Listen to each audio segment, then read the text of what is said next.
And it's perhaps an overused metaphor, but it really is like your children. And at some point, your sons and daughters will go to college, and you need to let go. This doesn't mean you disown them, but you need to let go. You need to let the person in charge of Apple stores really do Apple stores, and the people who are in sons and daughters will go to college, and you need to let go. Charge of, various functional groups of your company, you need to let go. Well, for one thing, it's a very practical reason, is if you are succeeding, you cannot possibly handle everything. Another practical reason is that if you truly hired A-plus players do not want to be constantly micromanaged. And so, almost by definition, if you can micromanage somebody, you probably don't have an A-plus player. That would be a very good test, actually. So, this is one of those cases where it's easier to be the keynote speaker than to be the entrepreneur. Because, as a parent, it is difficult to let go. I have a son who's 18 years old, so he's a senior year, and he's applying to colleges now. And I know it's going to be a very, very difficult moment for my wife and I to let him go. Although we still have to pay tuition for 4 years, but it's going to be a very challenging moment. So you just have to understand that is something that's going to come down the road, and it's going to happen, just like parenting. What else?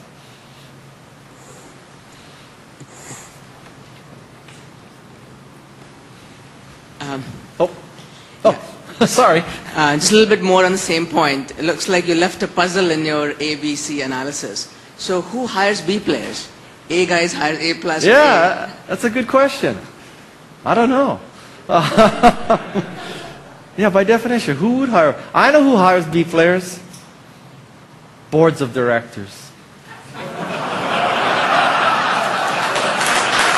Really. Which is code word for VCs. What else? Yes. Go ahead. I love the concept of jumping curves, and I also like the fact that when you go into talks to somebody about capitalization and you emphasize the uniqueness and value, they go, well, how many of these have been sold in the market thus far to justify your financial pro forma? Yeah. How do you respond to that when you're really trying to set a new tone, come out with a new product? When you encounter that kind of response, I would say one of two conditions exist. One is it's a clueless venture capitalist, or that person is essentially telling you no. So basically, when you deal with venture capitalists, there's only one response that is yes. And the one response is, let's start due diligence. That's a yes. Everything else is no. If they say, when you get a customer, come back to me, that's a no. If they say, when you get a co-investor, come back to me, that's a no. Everything is a no, except we want to start due diligence. That's a yes. So now you might ask, well, why do venture capitalists not say no? Arguably, it's harder to get a venture capitalist to give you a direct no than it is to get a direct yes. And the reason why venture capitalists never say no is because they have the fantasy of maintaining an option on you. This way, the way it works is, if I say, come back to me when you have when you've proven the dogs are eating the food, or come back to me when Kleiner Perkins or Sequoia has taken a lead, I'd be happy to co-invest along Kleiner or Sequoia. Well, duh, who wouldn't want to invest along Kleiner or Sequoia, right? Any idiot would do that. So, I mean, that's kind of the problem, that they cannot say no. They don't want to say no because they don't want in their minds to close down the option. If they say no and you become the next Google, they look like an idiot. So what they have to do is they would tell the founders of Google, if they knew that it was going to be Google, they would tell the founders of Google, well, come back to me when you have a business model for your new search engine. Right? So this way, if they miss Google, they can say to themselves, I didn't miss Google. I told those bozos, Larry and Sergey, to come back to me. They didn't come back to me. It's their fault. So now when I go meet with CalPERS, I'm not going to tell CalPERS I missed Google. I'm going to say, I saw Google. I knew Google was going to be successful. They didn't come back to me. It's their fault, not my fault. I still need $20 million from CalPERS. That's what happens. That's what happens. So if you want to hear a yes, so can I give you some tips about pitching? Okay. So tip number one about pitching is, I'll give you a metaphor. Think of pitching like online dating. Okay? There's two kinds of online dating theories. One is eHarmony. You fill out questionnaires. Do you like long walks on the beach? Do you like white wine or red wine? Do you like opera, classic, or rock? Are you open to adoption? Not open to adoption? You want many kids, few kids? Because according to eHarmony, you're finding your soulmate. You're going to be walking on windswept, sunny beaches, holding hands for the rest of your life. You need a soulmate, right? The opposite end of eHarmony is hot or not. Look at this picture. Is she hot or not? Okay? Guess which one venture capital is? It ain't eHarmony. It's hot or not. In 30 seconds, they're going to decide, are you hot or not? It's that simple. And so, what happens in that 30 seconds? Most people stumble and fumble in 30 seconds. What venture capitalists want to hear in the first 30 seconds is not who the hell you are. Because the odds are, you don't have a proven track record. Because if you had a proven track record, frankly, you wouldn't be raising money.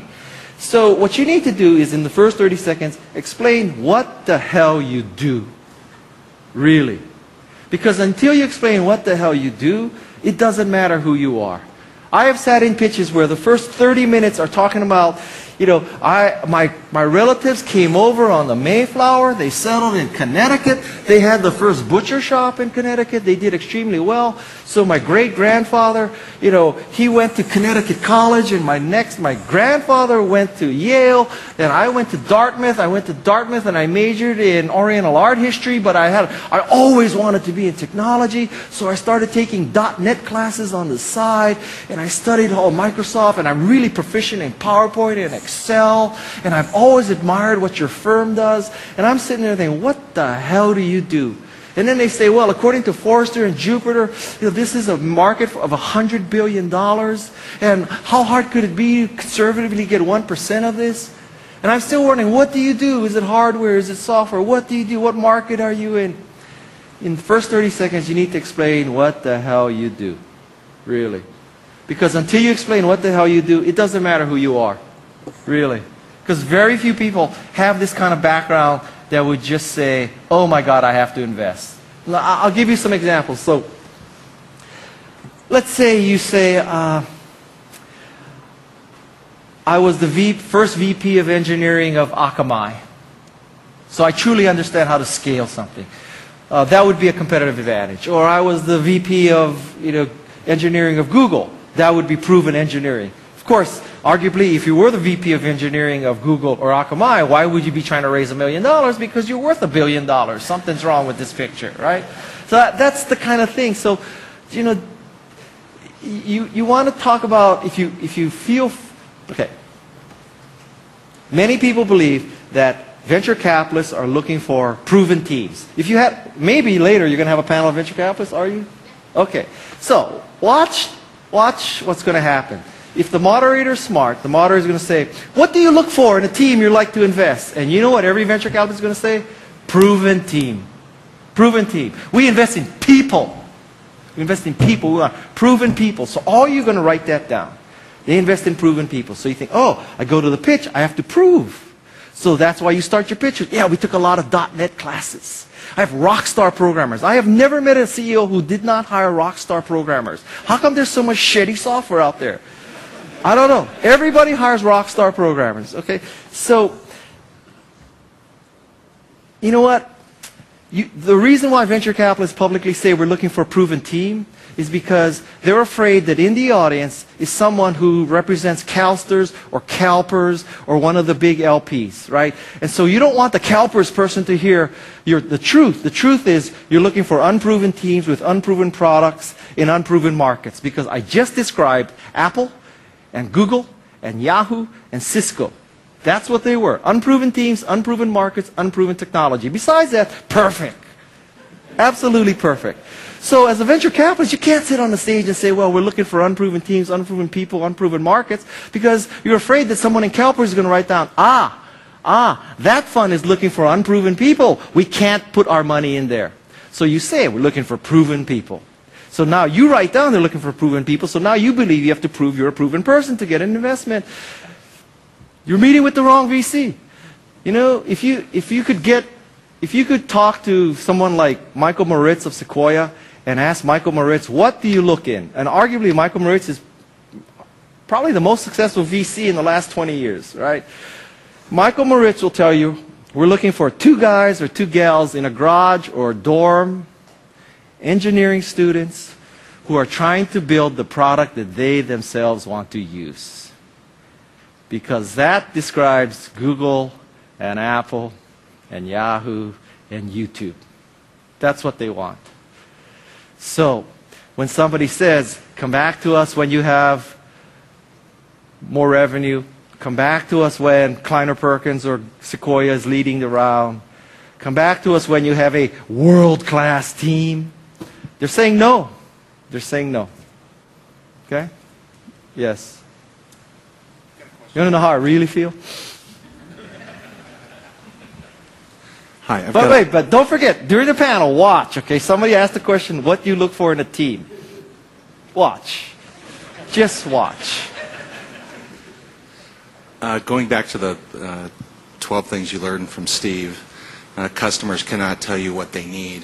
What was the process of customer development like at Apple that, not surveying people, asking them what they need, but was there a process observing, what they were going to use? And the process was Steve Jobs said, do this. That was the process. A focus group at Apple is defined as Steve's left hemisphere was connected to his right hemisphere. That was the 2 members of the focus group. His left brain and his right brain were connected by cortical structure. That's it. It was. Now, having said that, I don't necessarily recommend that, you all think you're mini Steve Jobs and you can anticipate the future. But I will tell you that it's very unlikely that you could put together people in a focus group and ask them what they want and you come up with anything useful, because I will tell you, I'll save you the money. They'll tell you better, faster, cheaper, status quo. Like, whatever you do, if you do better, faster, cheaper, status quo, the focus group will love you. It's that simple. What else? I have to think one last question because I have to go to something that I cannot miss, actually. Yes. Well, there's a lot of pressure on me now. Well, where are you? Over here. Oh, okay. So I have a question about point 3, about the biggest challenges be getting the best work. And I know, I've talked to a bunch of people where I live in New York about how, we're frustrated that all these people are just building iPhone apps instead of trying to tackle world-changing problems. And I'm wondering, how are you concerned at all that there seems to be, because it's easier to start a company now, that there are people who are more comfortable solving smaller problems, or what do you think could be done to address that? I think that as you look back, I don't think that at the time you're starting a company, there's sort of a bifurcation. And some entrepreneurs say, I'm solving big problems. And some entrepreneurs say, I'm solving shitty little problems. So you're saying, well, too many people are solving shitty little problems. It's not going to change the world. The way I think it works is most entrepreneurs start off trying to solve shitty little problems. And lo and behold, they create these enormous successes. So, I don't think that Bill Gates or Steve Jobs or even Steve Case, when they first started their company, they saw this big macro picture. I don't think Bill Gates saw that someday I'll have an operating system business, I'll have an applications business, someday I'll have an Xbox game business, someday I'll have a Bing search business, someday I'll have a MSN business. I think that Bill Gates said, man, I could build an operating system. Well, build is a loose term. Build an operating system for this cool thing called the PC. And Woz said, wow, we could like scan parts of HP, and we could build this board, and this board can like put up a character on this TV. How cool is that? And so you start off with these very humble beginnings, and 25 years later, you have this huge success. That's very different than saying, I don't think Woz and Steve, when they first started out, said, we see the future of personal computing. And this future includes iPhones, iPads, iPods, Macintoshes. So we're starting now, but 25 years from now, that's the future. I think the most relevant question that engineers start a company with is not, what's the future, as much as, wouldn't it be cool if? Wouldn't it be cool if we could search better? Wouldn't it be cool if instead of having to drive to a computer, you could have one in your house? Wouldn't it be cool if my girlfriend could sell Pez dispensers on the internet? So I started eBay. Total bullshit story, but great story. So, wouldn't it be cool if people could upload copyrighted video and millions of people would watch it? And wouldn't it be cool if people could take video of themselves dropping Mentos into Diet Cokes? So we started YouTube. So I think the salient question is, wouldn't it be cool if? And then if you have a lot of people answering the question, wouldn't it be cool if, some of them will grow into mighty redwood forest trees. Many of them will die. Some people will create sort of Christmas tree height. But some people will create Apples and Ciscos and Yahoos. But at the time you're planting the seed, nobody knows. I mean, like venture capitalists like to be able to say, yeah, we knew that company would be successful. They had a proven team. Yeah, right. They had a proven business model. They were in a proven market. So we knew that company would be successful. That's why we invested in that. If you ever encounter that, then ask the VC, well, what about the other 19 investments that you made? How come they failed? And the VC will say, well, I told my partners not to do that. It wasn't me. Go ask the people who funded Webvan. Webvan is a very good example. Webvan, proven team, right? Proven market. Everybody has to eat. Proven business model. Imagine the convenience. You could go online and order someone to bring you broccoli. That is a great business model. So proven team, proven business model, proven technology. Build a distribution site, and automatic picker puts the broccoli in your basket, sends it to a van to your house. Everything is perfect about Webvan. Raised $450 million. Where is it today? You should solve small problems. Solve problems, and hope that many people have that small problem. That would be my recommendation. Okay? Thank you very much. Enjoy your conference. Thank you. Thank you very much.